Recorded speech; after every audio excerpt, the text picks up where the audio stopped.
আল্লাহ নবী বিশ্বনবী রাহমাতুল লিল আলামিন বলেন, তারাকতু ফীকুম আমরাইন, আমি তোমাদের জন্য দুইটা জিনিস রেখে গেলাম। লান তাদিল্লু মা তামাসসাকতুম বিহিমা, যতক্ষণ পর্যন্ত তোমরা এই দুইটা জিনিসকে আঁকড়ে ধরবে ততক্ষণ পর্যন্ত তোমরা গোমরা হবে না। পড়েন সুবহানাল্লাহ। দুইটা জিনিসের মধ্যে এক নাম্বার জিনিস হল কিতাবুল্লাহ, আল্লাহ তাআলার কিতাব কোরআন মাজিদ। দুই নাম্বার হচ্ছে সুন্নাত রাসূলিল্লাহ, আল্লাহ রাসূল সাল্লাল্লাহু আলাইহি ওয়াসাল্লামের সুন্নাত। আলহামদুলিল্লাহিল্লাযী ফাদ্দালা বানি আদম বিল ইলমি ওয়াল আমালি আলা জামিইল আলাম, ওয়াসসালাতু ওয়াসসালামু আলা রাসূলিহি ওয়া আসহাবিহি ইয়ানাবিল উলুমি ওয়াল হিকাম। أما بعد فأعوذ بالله من الشيطان الرجيم. بسم الله الرحمن الرحيم. يا أيها الناس قد جاءتكم موعظة من ربكم وشفاء لما في الصدور وهدى ورحمة للمؤمنين. وقال تعالى في شان حبيبه ومحبوبه ومعشوقه: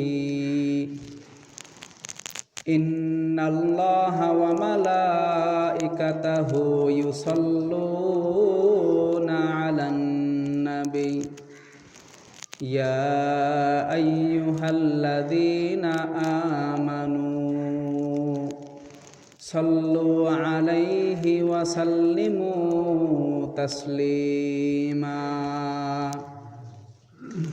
اللهم صل على محمد وعلى آل محمد كما صليت على إبراهيم وعلى آل إبراهيم إنك حميد مجيد.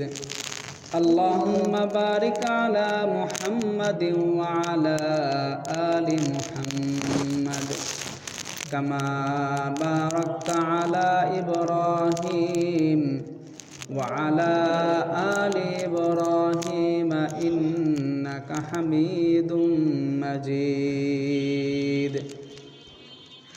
الحمد لله. মহান আল্লাহ তাআলার দরবারে অসংখ্য অগণিত শুকরিয়া। মহান আল্লাহ তাআলা আমাদেরকে পবিত্র জুমার দিনে জামে মসজিদে আসার তৌফিক দান করেছেন।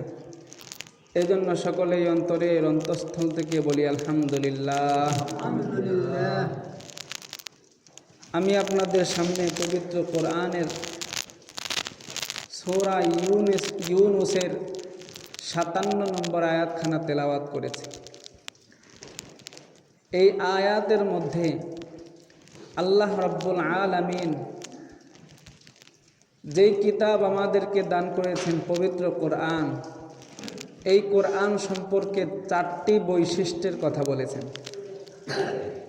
আল্লাহ তাআলা বলেন, ইয়া আইয়ুহান নাসু ক্বাদ জাআতকুম মাউইযাতুম মির রাব্বিকুম, হে মানুষ সকল, তোমাদের কাছে এসেছে তোমাদের রবের পক্ষ থেকে মাউইযাতুন, নসিহত। এখানে কোরআনের 1 নম্বর বৈশিষ্ট্য বলা হয়েছে মাউইযাতুম মির রাব্বিকুম, তোমাদের রবের পক্ষ থেকে নসিহত তথা উপদেশ। 2 নম্বরে বলা হয়েছে ওয়া শিফাউল লিমা ফিস সুদূর, তোমাদের অন্তরের রোগের প্রতিষেধক। 3 নম্বরে বলা হয়েছে হুদান, পথ প্রদর্শক। 4 নম্বরে বলা হয়েছে রাহমাতুল লিল মুমিনিন, মুমিনদের জন্য রহমত। তাহলে এই আয়াতের মধ্যে কোরআনের 4টি বৈশিষ্ট্য বলা হলো। 1 নম্বর মাওয়াইযাতুম মির রাব্বিকুম, তোমাদের রবের পক্ষ থেকে উপদেশ। 2 নাম্বার শিফাউন লিমা ফিস সুদূর, তোমাদের অন্তরের রোগের প্রতিষেধক।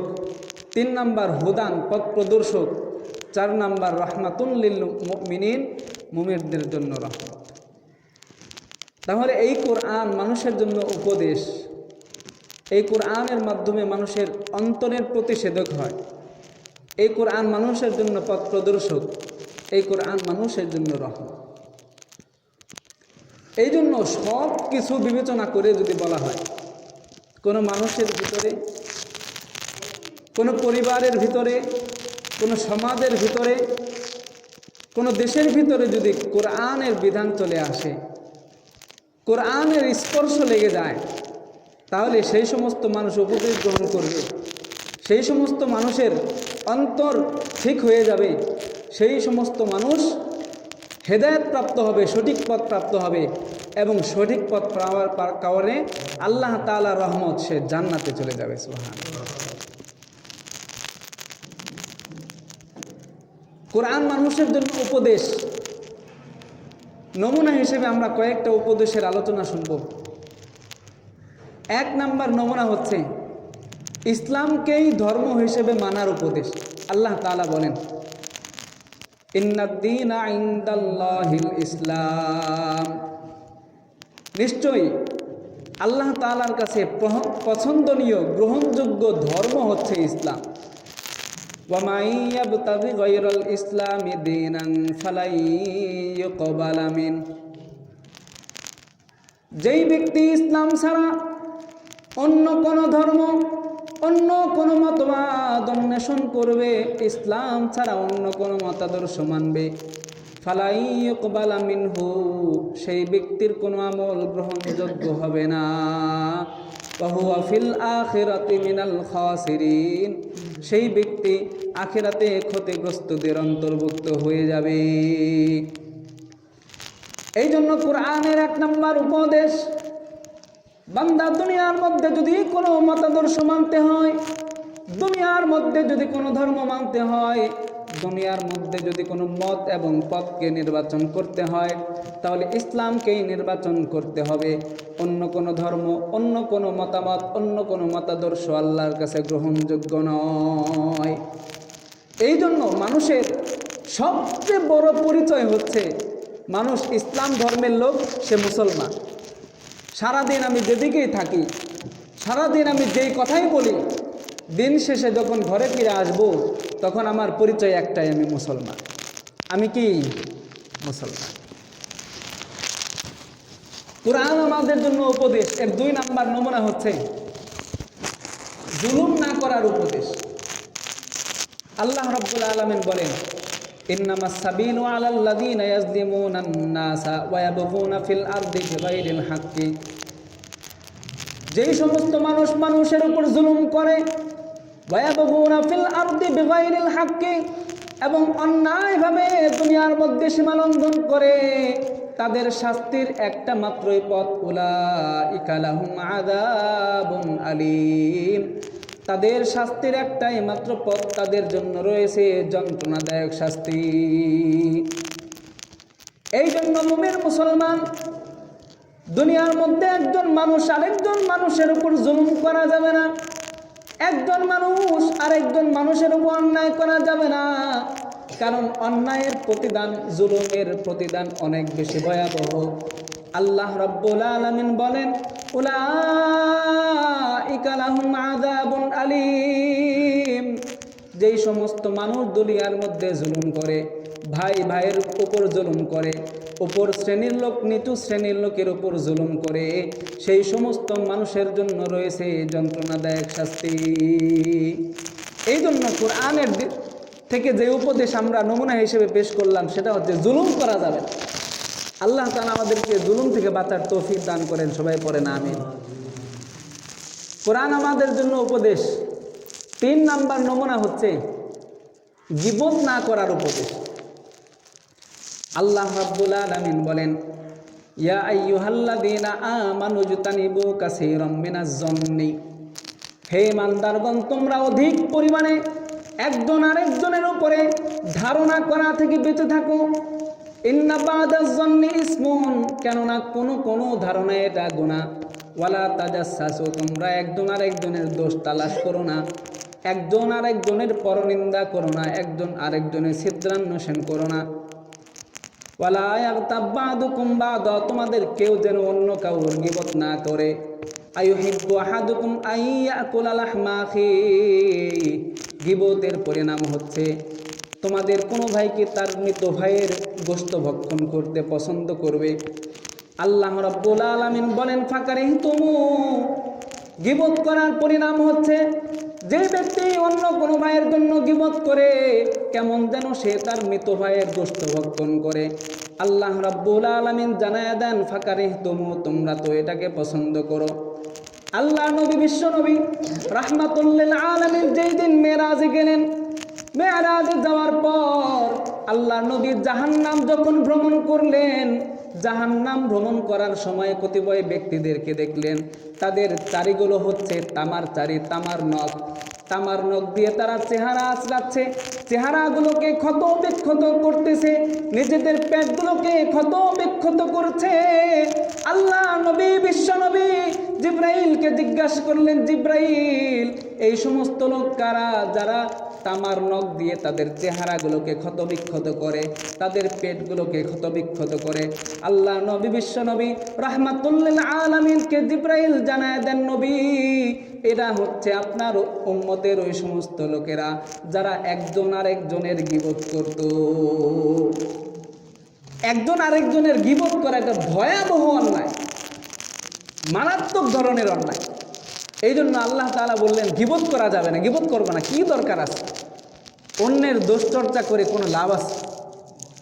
কোনো লাভ নাই, দুনিয়াতেও লাভ নাই, আখিরাতেও লাভ নাই। একজন মানুষ সে ভালো কাজ করতেছে, সমাজে জনকল্যাণমূলক কাজ করতেছে, এখন আমরা বসে বসে তার বললাম গীবত করে ফেললাম, তাহলে সেই ব্যক্তির কোনো লস হবে? অথবা সেই ব্যক্তির কোনো লাভ হবে? তার লাভও নাই, লসও নাই। কিন্তু আমি যে গীবত করলাম, আমার জন্য এটা লস হয়ে গেল। এই জন্য আল্লাহ রাব্বুল আলামিন বললেন তোমরা একজন আরেকজনের গীবত করো না। এটাও বলে দিয়েছেন ওয়ালা তাজাসসাসু, একজন আরেকজনের দোষ অন্বেষণ করো না, ছিদ্রান্বেষণ করো না। সমাজের মধ্যে এমনও দেখা যায়, সমাজের মধ্যে কে কি করলো সব কিছুর চর্চা হয়। চা স্টলে বসে গেলে কি যে গীবতের আড্ডাখানা। এই জন্য আল্লাহ আমাদেরকে হেফাজত করে। ইমাম সাহেবের গীবত, মুয়াজ্জিন সাহেবের গীবত, হাজী সাহেবের গীবত, দানকারীর গীবত, শুধু গীবত আর গীবত, গীবত আর গীবত। এই জন্য গীবত মারাত্মক ব্যাধি। এই মারাত্মক ব্যাধি থেকে আল্লাহ তাআলা আমাদেরকে হেফাজত করেন। সবাই পড়েন আমিন। এই জন্য আল্লাহ তাআলা আয়াতের পরবর্তী অংশে বলেন ওয়াত্তাকুল্লাহ, এই সমস্ত ব্যাপারে, পরনিন্দার ব্যাপারে, ছিদ্রান্বেষণের ব্যাপারে, গীবতের ব্যাপারে আল্লাহকে ভয় করো, ভয় করে তওবা করো। ইন্নাল্লাহা তাওয়াবুর রহিম, আল্লাহ তাআলা অধিক পরিমাণে তওবা কবুলকারী এবং তিনি দয়াময়। যাই হোক, আমরা বলছিলাম কোরআন আমাদের জন্য উপদেশ। এর চতুর্থ নম্বর নমুনা হচ্ছে আল্লাহ তাআলার রহমত থেকে নিরাশ না হওয়ার উপদেশ। আল্লাহ তাআলা বলেন কুল ইয়া ইবাদিয়াল্লাযীনা আসরাফু আলা আনফুসিহিম লা তাকুনাতু মির রাহমাতিল্লাহ। আল্লাহ রাব্বুল আলামিন জানায়া দেন, হে আমার বান্দারা, যারা নিজেদের উপর জুলুম করেছো গুনাহের মাধ্যমে, লা তাকুনাতু মির রাহমাতিল্লাহ, তোমরা আল্লাহ তাআলার রহমত থেকে নিরাশ হয়ো না। গুনাহ হয়ে গেছে, তোমরা নিরাশ হয়ো না। অপরাধ করে ফেলেছো, তোমরা নিরাশ হয়ো না। ইন্নাল্লাহা ইয়াগফিরুয যুনুবা জামিআ, তোমরা আল্লাহ তাআলার কাছে ক্ষমা চাও। আল্লাহ দয়ালু, দয়াশীল, মায়াশীল। ইন্নাল্লাহা ইয়াগফিরুয যুনুবা জামিআ, আল্লাহ তাআলা তোমাদের জীবনের সমস্ত গুনাহগুলোকে মাফ করে দিবেন। সুবহানাল্লাহ। এই জন্য গুনাহ হয়ে যেতে পারে, স্বাভাবিক, আমরা তো মানুষ, গুনাহ হয়ে যাওয়াটাই স্বাভাবিক। এই জন্য গুনাহ হয়ে গেলে আবার বসে থাকা এটা অস্বাভাবিক বিষয়। গুনাহ হয়ে যাওয়া স্বাভাবিক, গুনাহ হয়ে যাওয়ার পরে গুনাহের উপর অটল অবিচল থাকে এটা অস্বাভাবিক। এই জন্য আল্লাহর কাছে ক্ষমা চেয়ে নাও।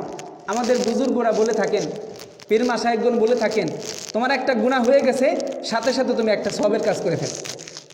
নজরের গুনাহ হয়ে গেছে, পরনারীকে দেখে ফেলছি, সাথে সাথে তওবা করে ভালো একটা নেক কাজ করে ফেলা, সুবহানাল্লাহ বলে ফেলা, আলহামদুলিল্লাহ বলে ফেলা। তাহলে ওই যে আমি গুনাহ করলাম, গুনাহ থেকে তওবাও হয়ে গেল, সাথে সাথে গুনার পরিবর্তে একটা নেক আমলও হয়ে গেল, সুবহানাল্লাহ। এই জন্য আল্লাহ বললেন, বান্দা নিরাশ হও না, কারণ আমি আল্লাহ আছি। আমাদের একজন আল্লাহ আছে, আমাদের টেনশন নাই। এই জন্য আল্লাহর কাছ থেকে সবসময় ভরসা করতে হবে। কোরআন আমাদের জন্য উপদেশের ৫ম নাম্বার নমুনা হচ্ছে দুনিয়ার জিন্দেগি ধোকার জিন্দেগি, দুনিয়ার জিন্দেগি প্রতারণার জিন্দেগি। এটা আমার কথা নয়, পবিত্র কোরআনের কথা। আল্লাহ বলেন, ওয়ামাল হায়াতুদ দুনিয়া ইল্লা মাতাউল গুরুর। দুনিয়ার জীবন, দুনিয়ার জিন্দেগি বড়ই ধোকার জিন্দেগি।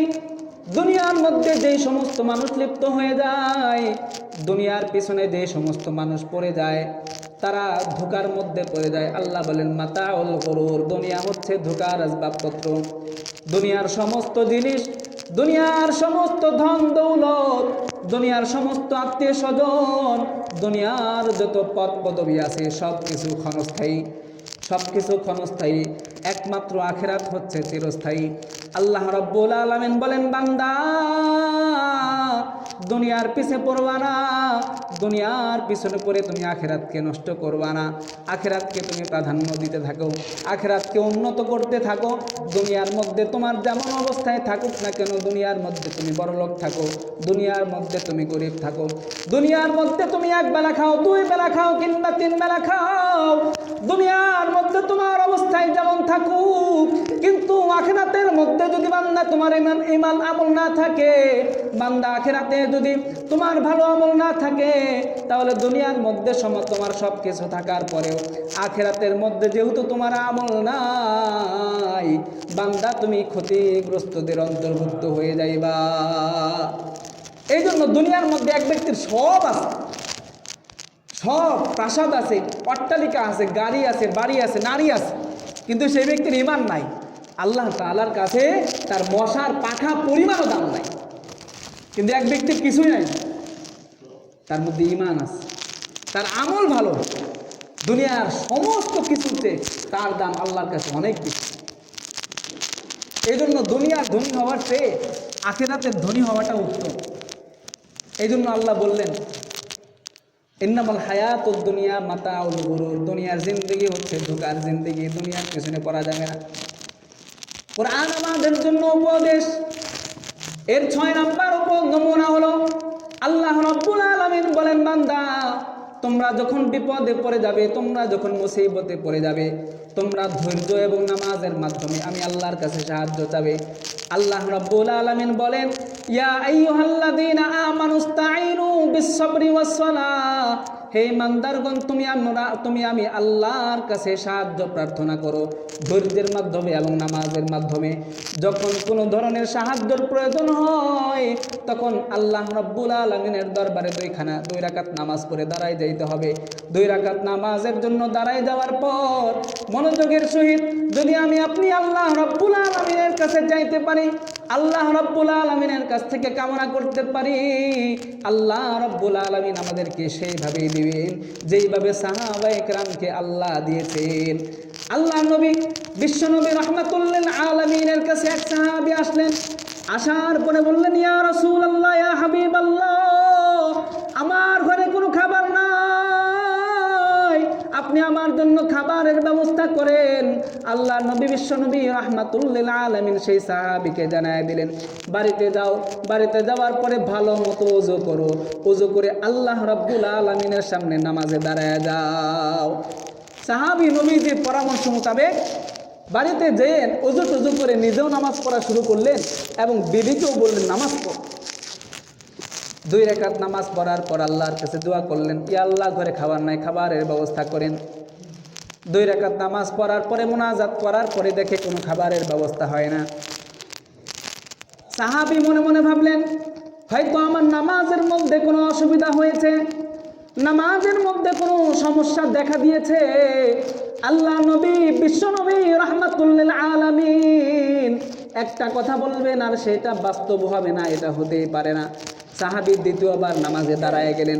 নামাজে দাঁড়ায় যাওয়ার পর নামাজ শেষ হওয়ার পরে আল্লাহর কাছে কাকুতি মিনতি করলেন, এবারও খাবারের ব্যবস্থা হয় না। তৃতীয়বার যখন সাহাবী নামাজে দাঁড়ায় গেলেন, নামাজে দাঁড়ায় যাওয়ার পর আল্লাহ রাব্বুল আলামিনের দরবারে খুবই কাকুতি মিনতি করলেন। আল্লাহ রাব্বুল আলামিনের দরবারে মুনাজাত করার পর অটোমেটিক দেখতে পাইলেন তার ঘরের যে চাক্কি ছিল আটা ভাঙ্গানো মেশিন, সে আটা ভাঙ্গানো মেশিন দিয়ে অটোমেটিক আটা বের হইতেছে। সুবহানাল্লাহ। এই জন্য আল্লাহ তাআলা বললেন যে বান্দা বিপদে পড়ে গেছো, ধৈর্যের মাধ্যমে এবং নামাজের মাধ্যমে আল্লাহর কাছে সহযোগিতা চাও, আল্লাহর কাছে সহযোগিতা। আল্লাহ বলেন ইন্নাল্লাহা মাআস সাবিরিন, নিশ্চয়ই আল্লাহ ধৈর্যশীলদের সাথে আছেন। আল্লাহ তাআলা ধৈর্যশীলদের সাথে আছেন। এই জন্য বুজুর্গরা বলেন, অভিজ্ঞ ব্যক্তিরা বলেন যে ধৈর্য ধরা অনেক কঠিন ব্যাপার, কিন্তু ধৈর্যের ফলটা আবার অনেক মিষ্টি। ধৈর্য কঠিন হলেও ধৈর্যের ফল অনেক মিষ্টি হয়। তো এই জন্য বলছিলাম কোরআন আমাদের জন্য উপদেশ। এর 7 নাম্বার নমুনা হচ্ছে আল্লাহ রাব্বুল আলামিন বলেন ওয়ালা তামশি ফিল আরদি মারহা, তোমরা দুনিয়ার মধ্যে দম্ভ করে অহংকার করে চলবা না। ইন্নাল্লাহা লা ইউহিব্বু কুল্লা মুখতালিন ফাকুর, আল্লাহ রাব্বুল আলামিন অহংকারীকে ভালোবাসে না। এই জন্য দুনিয়ার মধ্যে চলতে হবে বিনয়ের সহিত, দুনিয়ার মধ্যে চলতে হবে নমনীয়ভাবে। অহংকার করা এটা মানুষের জন্য সাজে না। কারণ যদি অহংকার করতো তাহলে রব্বুল আলামিন সবচেয়ে বেশি অহংকারী ছিলেন, করতে পারতেন। কারণ আমি আপনি কতটুকু সম্পদের মালিক, আমি আপনি কতটুকু ক্ষমতার মালিক, এর চেয়ে কোটি কোটি গুণ বেশি ক্ষমতার মালিক আল্লাহ, এর চেয়ে কোটি কোটি গুণ বেশি টাকা পয়সার মালিক আল্লাহ। আল্লাহ তো কখনো অহংকার করে না, তাহলে আমি বান্দা হয়ে কীভাবে অহংকার করি? এই জন্য অহংকার মানুষের জন্য সাজে না, মানুষের জন্য সাজে হচ্ছে বিনয়।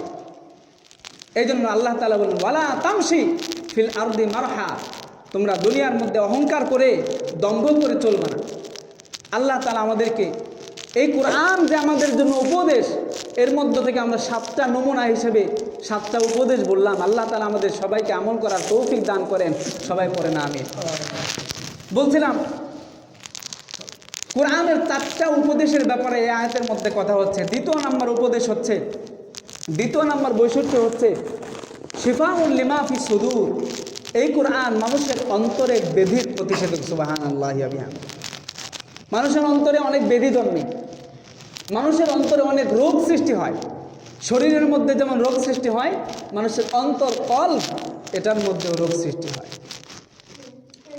আল্লাহ রাসূল সাল্লাল্লাহু আলাইহি ওয়াসাল্লাম বলেন ইন্না ফিল জাসাদি লামুদগাতান, তোমাদের অন্তরের মধ্যে একটা, তোমাদের শরীরের মধ্যে একটা গোশতের টুকরা আছে। ফাইদা সলুহাত সলুহাল জাসাদু কুল্লু, যদি এই গোশতের টুকরাটা ভালো হয়ে যায়, যদি এই গোশতের টুকরাটা ঠিক হয়ে যায়, তাহলে তোমাদের সারা শরীরটাই ঠিক হয়ে যাবে। ওয়াইদা ফাসাদাত ফাসাদাল জাসাদু কুল্লু, আর যদি সেই গোশতের টুকরাটা নষ্ট হয়ে যায়, তাহলে তোমাদের গোটা শরীরটাই নষ্ট হয়ে যাবে। আল্লাহ নবী বিশ্ব নবী রাহমাতুল লিল আলামিন জানায় দেন আলা ওয়াহিয়াল কল, আর তা হচ্ছে তোমাদের অন্তর। এই জন্য যেই ব্যক্তির অন্তর ভালো, যেই ব্যক্তি অন্তরের দিক থেকে ভালো, আসলেই সে ভালো। এই জন্য অন্তরের ব্যাপার সেবার অনেক বেশি আছে। অন্তরটা পরিচ্ছন্ন হইলে মানুষের সব কিছুই পরিচ্ছন্ন হয়। এই জন্য দেখেন না, যে ব্যক্তির চিন্তা চেতনা ভালো, সে ব্যক্তি সব কাজের মধ্যে ক্রিয়েটিভ, সব কাজের মধ্যে অ্যাক্টিভ, সব কাজের মধ্যে একটু গোছানো গোছানো ভাব থাকে। অন্তর ভালো হইতে হবে। আর অন্তর যদি খারাপ হয়ে যায়, তাহলে আমাদের গোটা শরীরে খারাপ হয়ে যাবে। অন্তর খারাপ হলে আমাদের সমাজটাই খারাপ হয়ে যাবে। এই জন্য আল্লাহ রাব্বুল আলামিন বললেন কোরআন তোমাদের জন্য তোমাদের অন্তরের প্রতিষেধক। পূর্বেকার জামানার মানুষের মধ্যে অন্তরের মধ্যে কুফুরির ব্যাধি সৃষ্টি হতো, নেফাকের ব্যাধি সৃষ্টি হতো। মানুষের মধ্যে 2 ধরনের রোগ ছিল, 1 নাম্বার কুফুরি, 2 নাম্বার মুনাফিকি। এই কোরআন কুফুরির ব্যাধি থেকে, মুনাফিকের ব্যাধি থেকে মুক্ত করে অন্তরটাকে সুস্থ বানায় দেন। পড়েন সুবহানাল্লাহ। সাইয়েদনা হযরত ওমর রাদিয়াল্লাহু তাআলা আনহু ইসলাম গ্রহণ করার পূর্বে আল্লাহ নবী বিশ্বনবী রাহমাতুল লিল আলামিনকে হত্যা করার জন্য বের হয়েছেন। ওমর রাদিয়াল্লাহু তাআলা আনহু খোলা তরবারি নিয়ে নবীজিকে যখন হত্যা করার জন্য বের হয়েছেন, পথিমধ্যে এক সাহাবী হযরত আবু নুআইম রাদিয়াল্লাহু তাআলা আনহু এর সাক্ষাৎ। সাহাবী আবু নুআইম জিজ্ঞাসা করলেন, ইয়া ওমর, তুমি কোথায় যাও?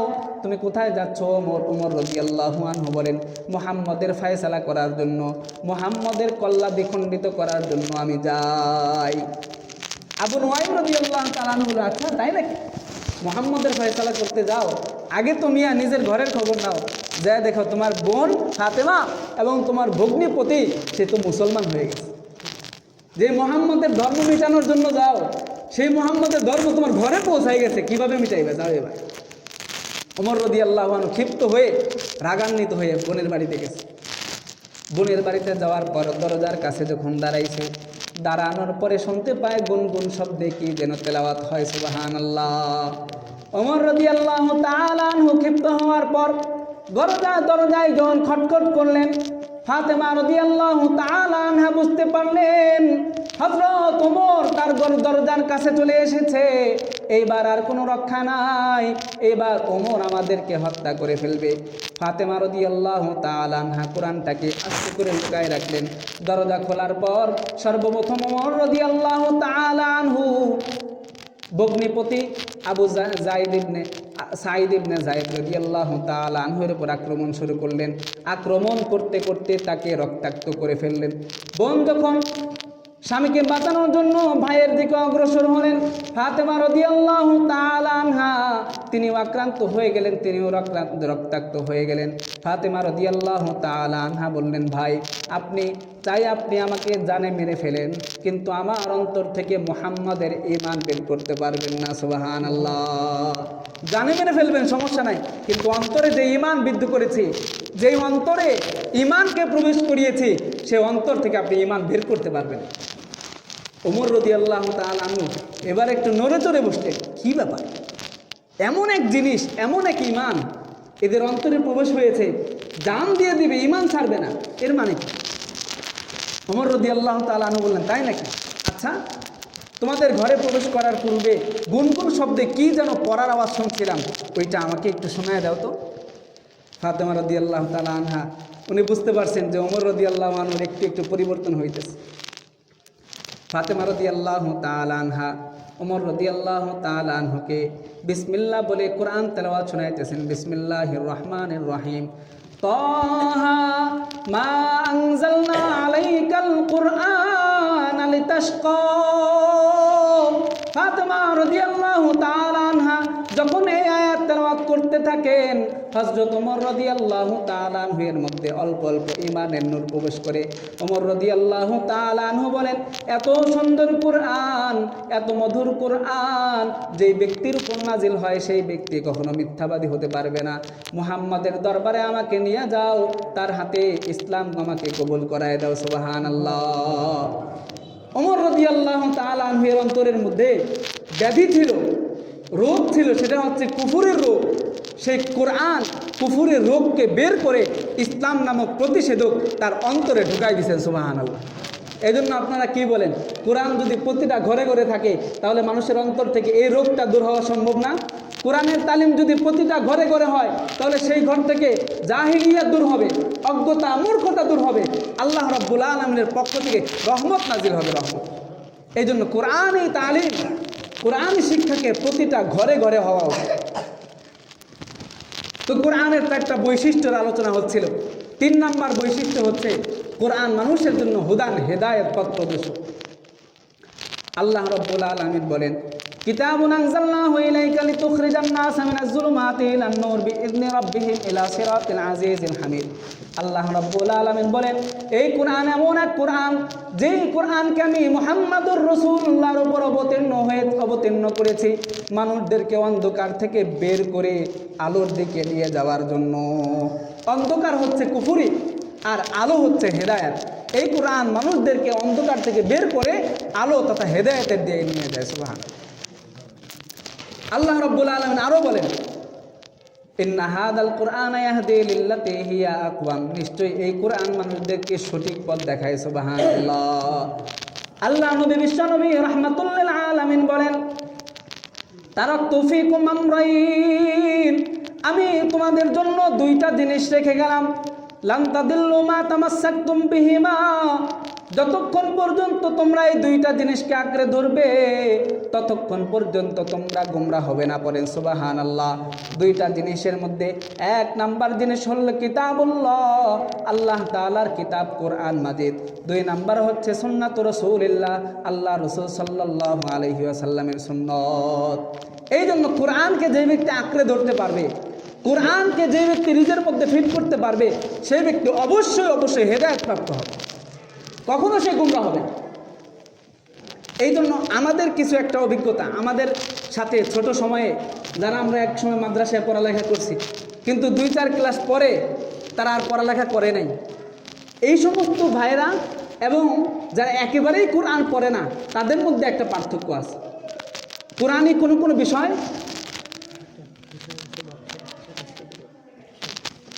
কোরআনে কোনো কোনো বিষয় এদের ভিতরে থাকার কারণে তারা গুমরাহির দিকে একবারে ঝুঁকে পড়ে না, বরং তাদের মধ্যে হেদায়েত থাকার কারণে তারা কখনো কখনো মসজিদে আসে, তারা কখনো কখনো ওয়াজ মাহফিলে যায়, আলেম ওলামার সাথে মিশে। আর যাদের মধ্যে একেবারেই কোরআন নাই, তারা মসজিদেও আসে না, তারা ওয়াজ মাহফিলেও যায় না, তারা আলেম ওলামাদের সাথে মিশে। এই জন্য কোরআনের এই উপদেশ, কোরআনকে হেদায়েত হিসেবে গ্রহণ করা আমাদের দরকার। এই জন্য কোরআনের 4th নাম্বার বৈশিষ্ট্য বলা হয়েছে, সেটা হচ্ছে এই কোরআন মানুষের জন্য রহমত। বলে কেমন রহমত? এই কোরআন পাঠ করার কারণে প্রতিটা হরফে হরফে 10টা করে নেকি আল্লাহ রাব্বুল আলামিন আমলনামায় লিখে দেন। এক হরফ পাঠ করলে 10 নেকি। এই কোরআন মানুষের জন্য এমন রহমত, বলে কোরআনের হাফেজকে আল্লাহ রাব্বুল আলামিন কিয়ামতের ময়দানে সুউচ্চ মর্যাদা দান করবে। এই কোরআন মানুষের জন্য রহমত। কেমন রহমত? আল্লাহ রাসূল সাল্লাল্লাহু আলাইহি ওয়াসাল্লাম বলেন, এই কোরআন যে ব্যক্তি পাঠ করবে, এর হালালকে হালাল জানবে, হারামকে হারাম জানবে, সেই ব্যক্তি জান্নাতে তো যাবেই, সে পরিবারের এমন 10 জনকে নিয়ে জান্নাতে যেতে পারবে যাদের জন্য জাহান্নাম অবধারিত হয়ে গিয়েছিল। জাহান্নামীদেরকে সুপারিশ করেও সে জান্নাতে নিতে পারবে। এই কোরআন মানুষের জন্য এমন রহমত। কোরআন যে ব্যক্তি পাঠ করে, কোরআনের হাফেজ যে ব্যক্তি হয়ে যায়, তার পিতামাতাকে আল্লাহ তাআলা কিয়ামতের ময়দানে সম্মানের মুকুট পরাইবেন। সুবহানাল্লাহ। এই জন্য কোরআনী বিধান, কোরআন তালিম আমাদের মধ্যে হওয়া উচিত। আমাদের সন্তান, আমাদের নাতিপুতি, আমাদের আত্মীয় স্বজনদেরকে কোরআনের শিক্ষা দেওয়া অত্যন্ত জরুরি। এই জন্য যে কথাগুলো বললাম, আল্লাহ তাআলা আমাদের সকলকে বুঝে শুনে আমল করার তৌফিক দান করেন।